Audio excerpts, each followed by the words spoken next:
কোথাও যদি কেউ ঘুরতে যায় কিংবা পড়াশোনার জন্য উদ্দেশ্যে যদি কেউ এমন একটা দেশে যায় যেটি অমুসলিম রাষ্ট্র, সেটি শরিয়াতে যাওয়ার ক্ষেত্রে কোনো বিধিনিষেধ আছে কিনা, যেতে পারে কিনা? জি না, কোনো বিধিনিষেধ নাই। একজন ব্যক্তি একজন মুসলিম যে কোনো অমুসলিম রাষ্ট্রে সে যেতে পারবে, তবে যাওয়ার ব্যাপারে দুইটি শর্ত আছে। জি জি।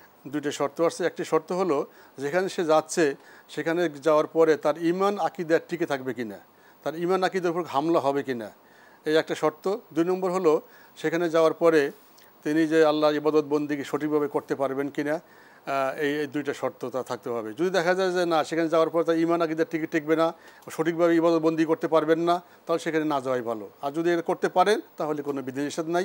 তবে আমার জানা মতে গোটা বিশ্বের এখন 2-1টা রাষ্ট্র, যেমন ইসরায়েল ব্যতীত অন্য যে কোনো রাষ্ট্রে গিয়ে যা মুসলিমরা যার যার ধর্ম পালন করতে পারেন, তো কোনো সমস্যা হয় না। অতএব শিক্ষা অর্জন করার জন্য একজন মুসলিম যে কোনো রাষ্ট্রে যেতে পারেন। শিক্ষা বা তার কর্মের প্রয়োজনে যদি কোথাও যেতে হয় সেক্ষেত্রে অবশ্যই তিনি এই মুসলিম হিসাবে তার মানদণ্ড খেয়াল রাখবেন। জি জি জি, অবশ্যই। জি।